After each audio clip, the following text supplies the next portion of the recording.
Que dire du mariage homosexuel dans la spiritualité africaine? Bon, d'abord, je n'ai jamais vu de mariage homosexuel, parce que pour le voir, il faut aller là où ils le font. Je n'ai jamais été à un endroit où on m'a présenté des homosexuels en train de se marier, si ce n'est parce qu'on voit un peu sur le net et tout.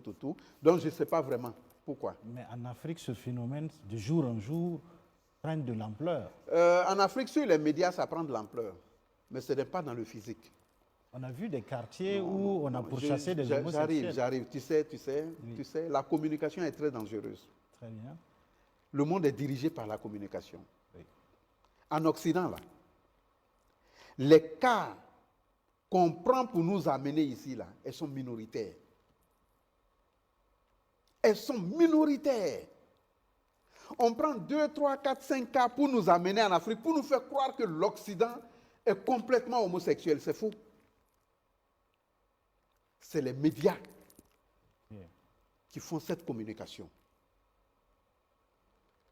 Si je te ramène la question, dans ton quartier où tu vis depuis plus de 20 ans, tu as déjà vu un homosexuel? Bon, on nous présente... Non.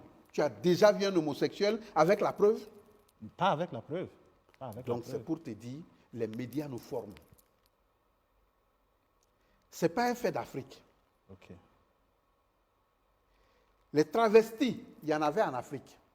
Ceux qu'on appelle les Gourdigen en Wolof.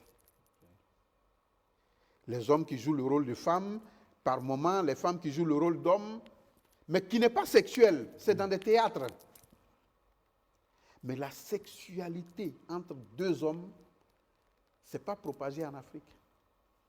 On nous fait croire que ça existe en masse, mais ce n'est pas vrai. Et ça aussi, souvent, ce n'est pas de la spiritualité. Ce n'est pas de la mystique, non. C'est de la curiosité. Et le deuxième, c'est du manque du fait qu'elles n'ont pas de garçons. Parce qu'il ne faut pas tout prendre statuer. Oui, ça se fait, oui, c'est mystique, oui, c'est... Non.